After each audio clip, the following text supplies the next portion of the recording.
Your first session with the new music, you should sit down, study the music, and set your calendar with all of your practice sessions from this point to the audition. There are two things you need to do during the very first practice session. Number one is you need to study the music.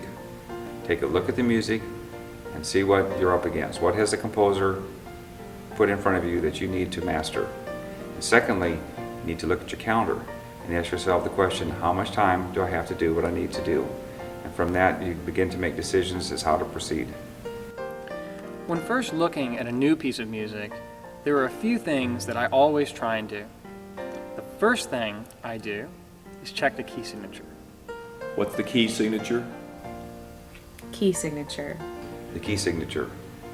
Then I check the time signature. Time signature. It's also very important to look at the time signature. Then I check the tempo. Tempo of the piece. Tempo marking. Look for tempo changes. Look for alterations to the tempo, like a retard or an accelerando.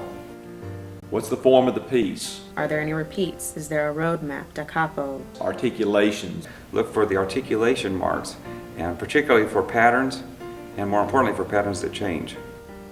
Accidentals. Dynamics. Where is your loudest point? Where is your softest point? Look for all the indications around the notes, not just pitches and rhythms, but all the directions that the composer has given you.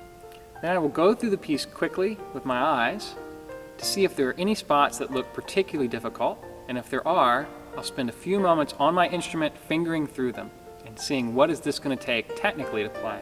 And then the last thing that I always do is think, what is my musical intent? What's the story that I'd like to tell?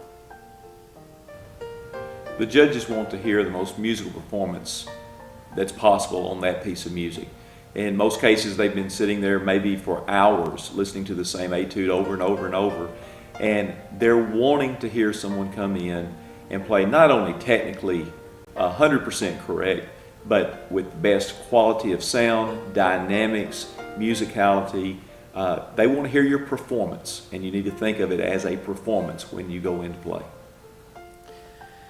When you perform in an audition, the judges are always, above all else, hoping to hear great music.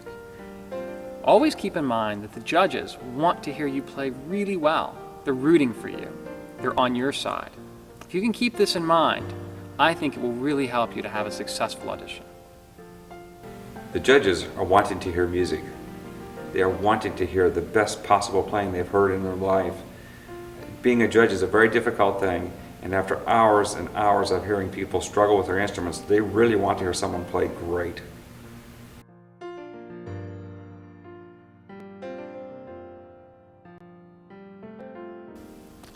When preparing for a performance or an audition, over the long haul, the long process of getting ready, it's very easy to let yourself want to get ahead, to want to move faster than you might need to or should.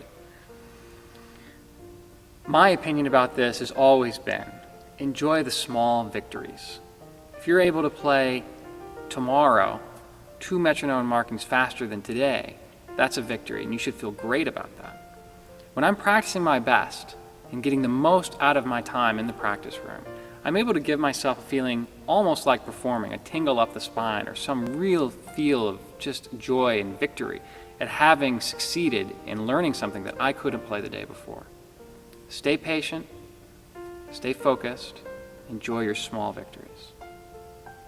And one of the things you can do to help make sure that your foundation is correct is to make sure that every single aspect is flawless other than tempo. So you should have a beautiful tone quality on each note.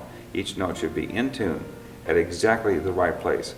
All the crescendos and decrescendos, articulations should be exactly correct, and they should sound wonderful. They should sound like the finest player on your instrument, so that you only have one thing left to do, which is to gradually speed up.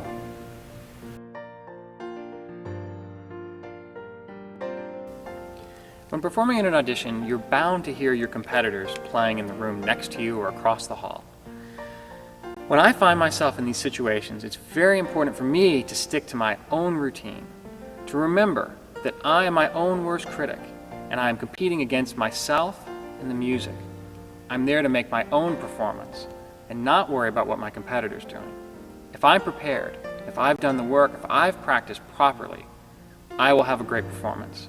And that's what you're trying to do in an audition. It's very important to remember that your competition is yourself. You ought to try to develop your own playing. Don't worry about what someone else is doing.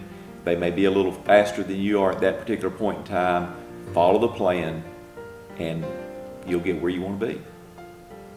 It's really important to practice within your own game plan and stick to the schedule that you've set forth for yourself. Don't worry if Johnny in the next practice room over is already 10 clicks faster than you. Just stick to your own schedule. Should you be listening to them? No. It doesn't matter what they do. All that counts is what you do. And if they're faster or slower than you is irrelevant.